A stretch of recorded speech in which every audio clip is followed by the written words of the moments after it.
Bonjour à tous et bienvenue sur ma chaîne Budget Thérapie. Je suis ravie de vous retrouver aujourd'hui pour une vidéo bonus explicative et pour vous montrer en fait les défis notamment réalisés sur la thématique de Harry Potter, vous l'aurez compris.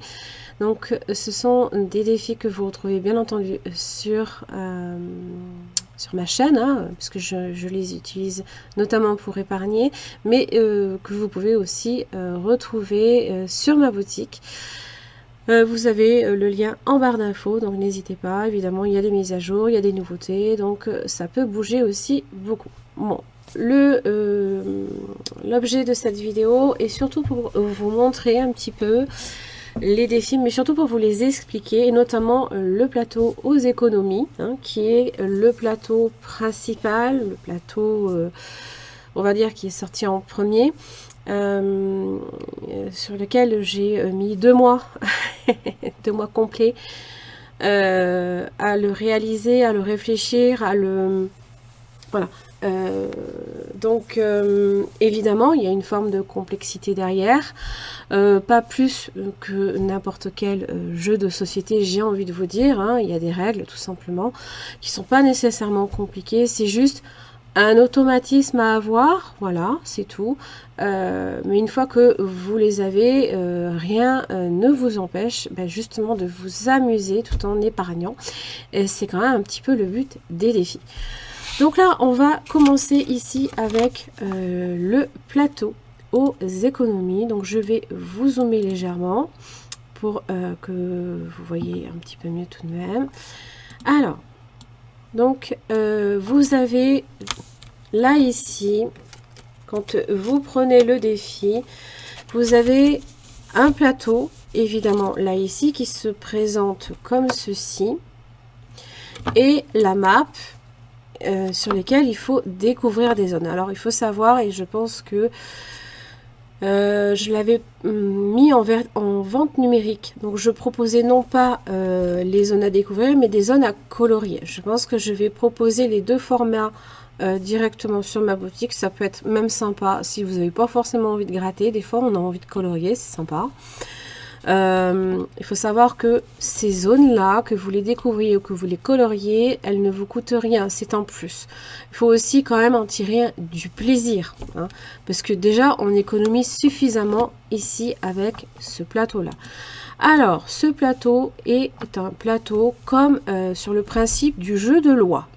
Vous commencez ici et vous parcourez tout autour du plateau qui est en escargot jusqu'à arriver sur la partie centrale, c'est la banque Gringotts, où en fait il va falloir tout le long de votre parcours collecter 2 clés. Ces 2 clés, vous les obtenez, c'est sur des tickets d'or. Ou bien vous avez des cases sur lesquelles vous allez tomber qui vont vous permettre soit d'en acheter, soit d'en gagner. Une fois que vous avez donc collecté ces clés, vous pouvez, si vous tombez bien évidemment sur la banque, parce que n'oubliez pas que le jeu de loi, si admettons vous êtes sur Dumbledore, si vous ne faites pas 1, forcément vous faites par ricochet, vous reculez. Je m'explique, si vous faites 3, vous allez reculer forcément de 2 cases. Vous faites 1, 2, 3. Voilà. Donc, le jeu de loi, il y a des bonnes cases, il y a des pièges, bien entendu, il y a des atouts à gagner. Ce sont des personnages dans la saga Harry Potter qui vous viennent en aide. Alors, on commence en général, vous avez aussi des zones. Ces zones, vous en avez au total 5. Vous avez les zones des monstres, vous avez les zones dites amicales. Alors c'est souvent des personnages qui sont bénéfiques pour vous en tant que joueur. Et vous avez les revendeurs. Ce sont les frères Weasley, hein, et qui ont la bosse du commerce. Vous avez aussi donc les atouts, je vais vous les présenter ensuite. Les zones spéciales. Les zones spéciales, on va commencer par elles. Vous avez un chemin de traverse. Le chemin de traverse Donc forcément ici en violet, c'est un mur qui vous permet, et vous le voyez sur la ligne, vous avez des pointillés qui vous permettent de traverser cette ligne et non pas de faire tout le tour pour gagner du temps et même gagner un ticket d'or. Évidemment, le chemin de traverse, si vous souhaitez l'emprunter, ça va vous coûter. Ça va vous coûter notamment 30 €. Bien évidemment, rien ne vous oblige à emprunter ce chemin. Vous pouvez simplement passer dessus et l'ignorer. Sur la deuxième zone dite spéciale, c'est une zone à découvrir sur la carte. C'est celle-ci, c'est celle dont je vous parlais. Là, vous avez simplement à choisir parmi toutes ces zones, celle que vous avez envie de découvrir. Donc, il vous faudra avoir la fameuse baguette magique qui vous est évidemment fournie avec le jeu. Et vous avez avec ce jeu-là, évidemment, 3 dés, 2 dés 6, et un dé couleur. Je vais y revenir après. Voilà, donc ce sont des zones ici en vert, hein, c'est une carte. Donc les zones spéciales dites tickets. Tickets d'or, ce sont les 2 clés. Collectez 2 clés pour ouvrir votre coffre à la banque Gringotts ou alors obtenir un billet pour la voie 9/3/4. Donc ce sont évidemment ces tickets-là qui se présente de cette manière-là. Vous débutez toujours, c'est indiqué évidemment à l'arrière. Quand vous commencez un petit peu à lire avant de commencer, vous avez la cérémonie de la répartition du choix-pot. Vous avez aussi ce que contient les jeux et évidemment avec quoi commencer, hein. Voilà, donc vous commencez avec un ticket pour la voie 9/3/4.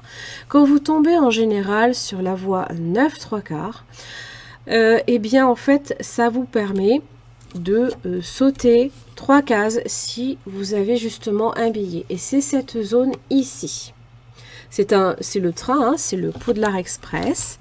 Donc si vous tombez dessus avec votre dé, puisque ce jeu se joue avec un dé, eh bien si vous avez votre billet, vous pouvez sauter 3 cases.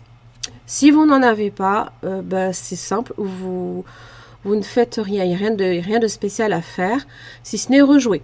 Voilà. Ensuite, en ce qui concerne les atouts, vous en avez 6 au total qui se déclinent de cette manière-là. Alors là, ici, ce sont les atouts que moi j'ai déjà découverts. Évidemment, ils sont indiqués là, ici. Là, ce sont les 3 que j'ai découverts. J'en ai 3 autres là, ici, dans mon classeur. Ce sont des atouts qui vont vous être utiles quand vous tombez notamment sur les zones monstres. Voilà, donc ça se présente comme ça. Vous avez une toute petite, vous avez une petite question. Il faudra juste trouver la réponse en devinant qui se cache derrière les pastilles. Hein, voilà. Mais bon, vous en avez 6 et ils sont déjà déclinés ici. De toute manière, les réponses, c'est tout trouvé. Hein. Vous avez la pierre philosophale qui vous donne l'immunité pendant 3 tours. Vous avez Fume Sec, le phénix, qui vous dépose en avant sur la case ami la plus proche. Donc, admettons, vous êtes ici sur le troll. Et là, je vais revenir sur la façon de jouer. La case ami, c'est celle qui est en vert. C'est Hagrid. Voilà. Bon, lui, il faut quand même savoir que si vous tombez dessus, évidemment, vous épargnez 10 €. Hein. C'est ami, mais c'est pas gratuit. Vous avez Edwige qui vous dit de ne reculer que de 2 cases. Parce qu'en général, les monstres vous font reculer. Vous avez aussi Hermione qui, au contraire de vous faire... vous ne perdez aucune case, vous en gagnez même une. Donc, vous avancez. Mais évidemment, il faut avoir ces atouts et je vais vous expliquer comment les obtenir. Vous avez Dobby, l'elfe de maison, qui vous emmène là où le D6 le décide. Donc, il faut lancer un dé. Et la cape d'invisibilité qui vous rend indétectable des monstres immunités sur les 2 prochains monstres. Voilà, ça, ce sont les atouts qui sont déclinés dans des cases dorées. Les jumeaux Weasley, donc étant case bleue, toujours un tour dans leur sac. Ces deux-là, ils peuvent vous revendre des tickets d'or pour 10 € et des atouts pour 15 € si vous n'avez pas eu de chance depuis. Ensuite, vous avez évidemment les monstres. Vous avez le basilic qui vous dit de reculer de 5 cases. Vous avez le troll, ça m'a su fait très mal, vous reculez de 10 cases. Touffu, vous reculez de 2 cases. Aragog, vous êtes pris dans sa toile, vous devez passer un tour. Et ombrage, oui, c'est bien un monstre, vous ne rêvez pas, vous reculez de 5 cases. Ces zones-là sont déclinées en zone rouge. Un peu comme, faites attention, quoi, vous êtes mal barré. Donc évidemment, si vous tombez sur une case rouge, vous lancez 2 dés. Et là, c'est très important. Il va falloir, quand vous avez pris le plateau aux économies, choisir la maison qui vous représente. C'est lors de la cérémonie du choix-peau, vous êtes amené à choisir votre maison. Et là, vous choisissez sur 4 couleurs. Le rouge pour Gryffondor, bleu pour Serre d'Aigle, vert pour Serpentard et jaune pour Poufsouffle. Donc ça, il faudra choisir votre couleur qui est le dé avec lequel vous jouez tout le temps de toute façon. Et le dé adverse qui est on va dire votre ennemi juré, hein, votre adversaire. Vous devrez choisir parmi les 3 autres maisons. Alors évidemment, vous ne pouvez pas choisir Gryffondor contre Gryffondor, on est bien d'accord. Il faut choisir une maison différente. Donc, quand vous lancez ces 2 dés, hein, si votre dé choisi, qui est votre dé vous correspondant, votre dé de votre maison, s'il est supérieur à votre adversaire, vous gagnez le droit de rejouer pour avancer.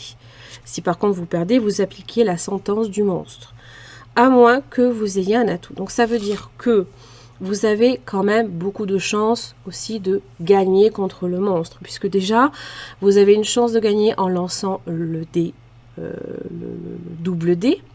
Donc, si vous gagnez contre le monstre, il n'y a pas besoin d'utiliser votre atout, vous avancez.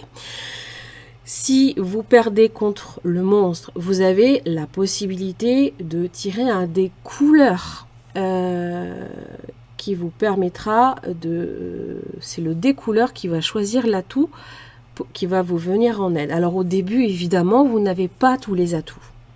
Donc, c'est important aussi de les collecter très rapidement quand même. Donc là, si vous n'avez pas d'atout, si vous en avez 0, vous ne pouvez pas utiliser vos atouts, on est bien d'accord. Si évidemment vous avez 3 atouts et que votre découleur par chance vous fait tomber sur une découleur que vous avez, vous pouvez l'utiliser et réduire la sentence du monstre. Voilà, c'est aussi simple que ça.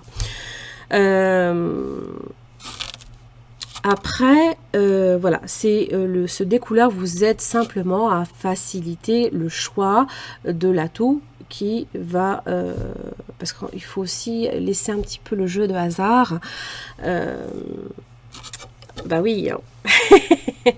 C'est quand même sympa quand justement c'est le hasard qui choisit pour vous. Alors évidemment, vous avancez sur toutes ces cases. Elle a les 3/4, voire 80% des cases. Ce sont évidemment des personnages de l'aventure. Vous avez les élèves.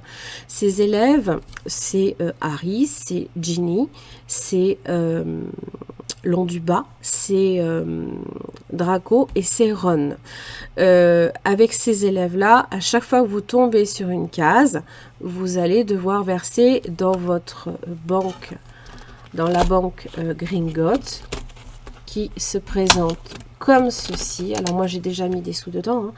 Voilà, alors moi j'ai rajouté des petites décorations, mais voilà, ça se présente comme ceci. C'est la banque Gringotts dans laquelle vous glissez. Vous avez un tracker qui vous permet de suivre ce que vous versez. D'ailleurs, j'ai pas mis à jour. et voilà, vous pouvez en attendant collecter toutes les économies que vous allez faire autour du plateau. Donc les élèves vous coûtent 5 €, les professeurs vous coûtent 10 €. À savoir Sibylle, hein, donc comment elle s'appelle? Ah, j'ai plus son nom, mais c'est Sibylle.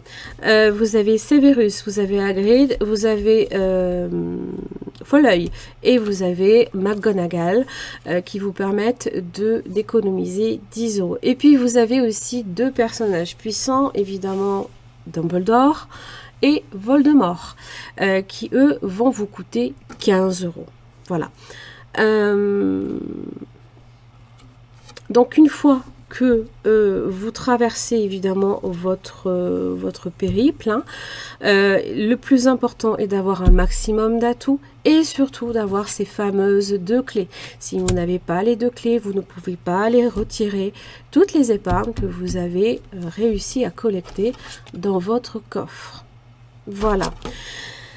Vous voyez, c'est pas très compliqué. Alors vous avez aussi la partie de Quidditch, j'ai oublié de le préciser. Et là, on va arriver, je vais vous présenter, vous expliquer le deuxième plateau.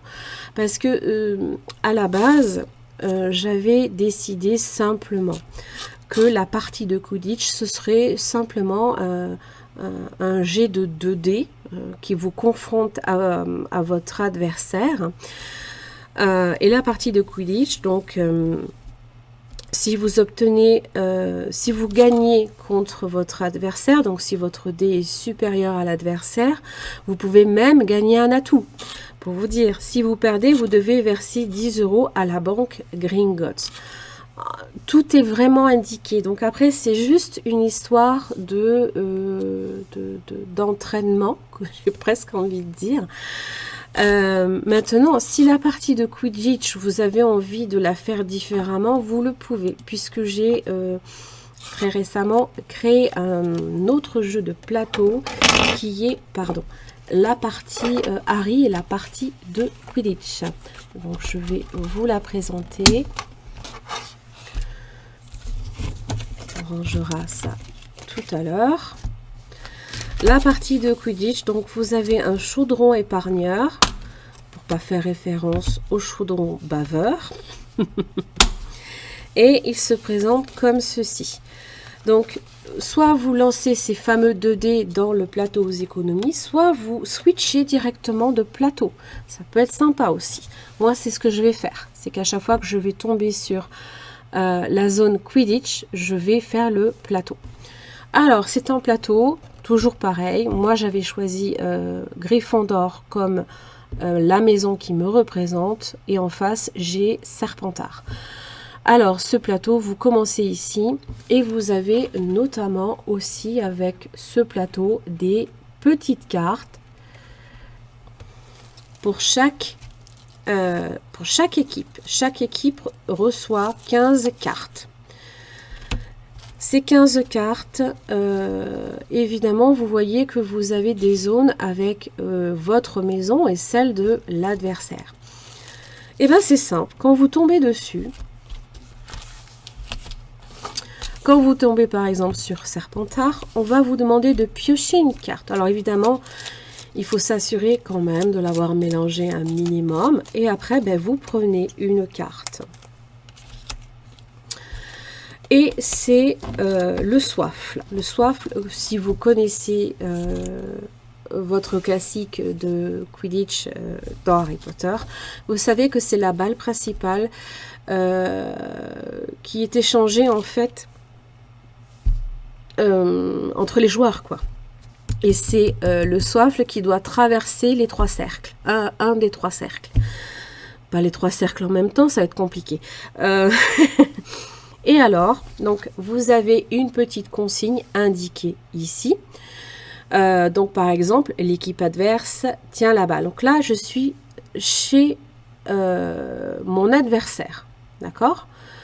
L'équipe adverse tient la balle et s'apprête à marquer. Lance un D6. Si perd, c'est-à-dire si vous tombez sur un chiffre pair, tu l'en empêches et places 5 euros. Sinon, tu places 1 euro. Et en plus, vous avez des scores, là, ici, qu'il va falloir aussi comptabiliser le long de votre parcours, de votre partie, et les mettre ici.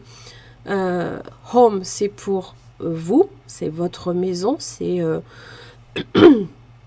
Et away, ce sont c'est les adversaires, si vous préférez, hein, si je devais résumer. Hein. Voilà, tu as fait le tour du plateau et tu n'as pas réussi à attraper le vif d'or. Chaque balle représente un nom. Il te suffit de le comptabiliser sur ce tableau. À gauche, c'est toi, à droite, l'adversaire. Voilà. Et là, en fait, donc à chaque fois que vous tombez sur des zones dites cartes, vous tirez une carte au hasard, vous appliquez la consigne et vous notez les points directement à l'arrière. Parce que l'intérêt aussi d'une partie de Quidditch, c'est qu'il y a un affrontement, il y a un score. On est bien d'accord. Si vous tombez évidemment sur une carte Gryffondor, c'est pareil. Vous tirez une carte. Et vous retombez aussi sur un soifle. Là, c'est pareil. C'est dans le même principe que l'autre, sauf que l'indication est différente.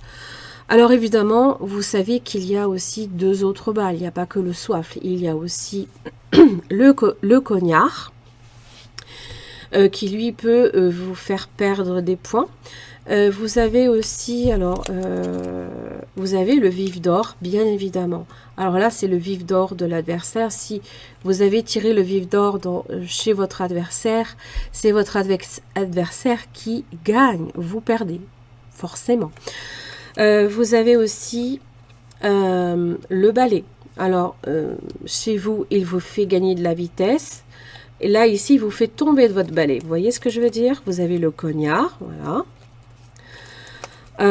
Et là, ici, vous avez les fameux 3 cercles qui représentent en fait les buts dans la partie de Quidditch. Et bien derrière ces passifs, vous avez des montants à épargner et d'autres surprises. Je vous dis pas quoi, sinon je vous spoil.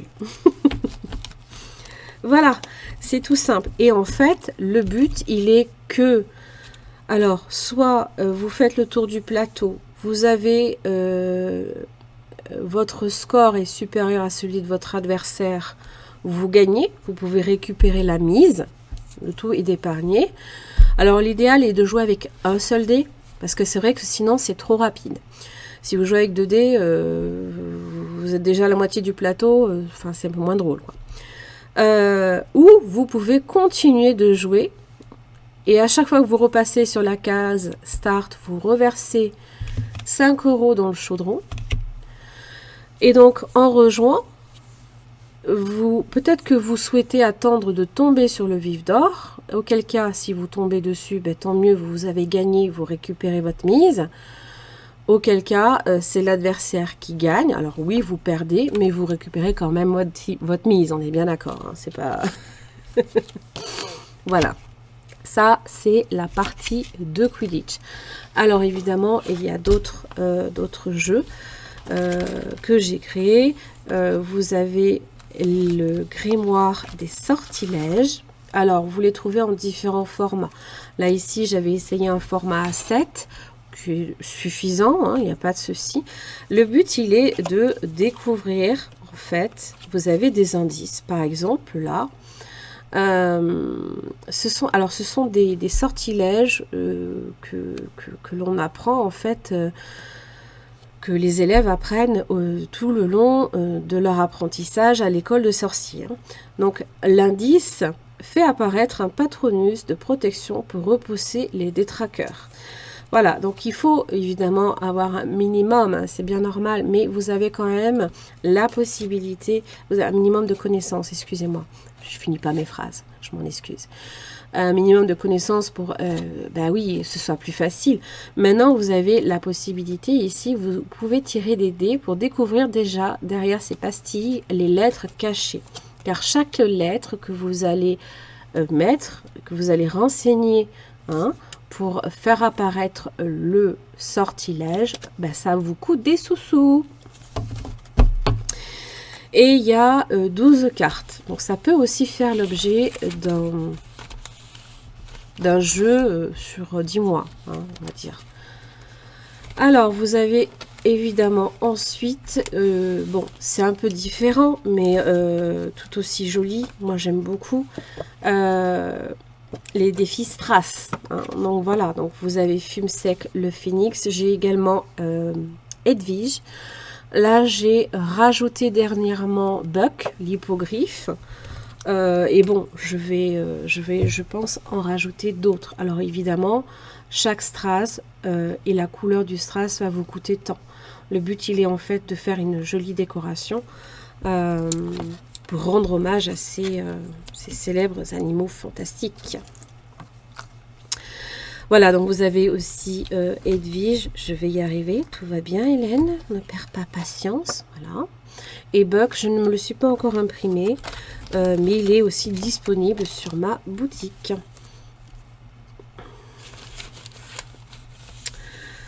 Ben voilà, que vous dire de plus? Rien de bien transcendant, si ce n'est que tout est indiqué évidemment sur les règles, notamment du plateau principal, même là ici, hein, tout est marqué, hein. N'ayez crainte, si vous avez, ne serait-ce que si vous avez des questions, si vous avez des doutes, n'hésitez pas, je suis disponible en MP sur Instagram, même sur le groupe Facebook, il n'y a pas de souci, on peut échanger là-dessus, hein, si vous avez envie. Même si vous voulez partager votre passion d'Harry Potter, moi je kiffe, j'ai toujours adoré Harry Potter. Moi je suis à moi les mondes comme ça c'est fabuleux, c'est féerique pour moi. Il y a aucun problème, on peut échanger, on peut en discuter. Si vous avez des questions sur les règles du jeu ou des choses qui vous paraissent incompréhensibles, il ne faut pas hésiter, je suis disponible quand vous... Enfin voilà, même quand ça vous vient, quoi. Voilà. En attendant, j'en ai terminé là ici pour cette explication. Donc tout est fourni avec le plateau. Vous avez 2D, 2D6. Un dé qui représente votre maison ainsi que celui de l'adversaire, un dé couleur pour vous aider sur le choix des atouts, la baguette magique qui est là et puis les atouts, les cartes des tickets d'or, voilà, tout est voilà. Et puis je vous dis vraiment, n'hésitez pas si vous avez la moindre question, le moindre doute, voilà, je suis disponible, il n'y a pas de souci. Je pense que cette vidéo me paraît assez complète.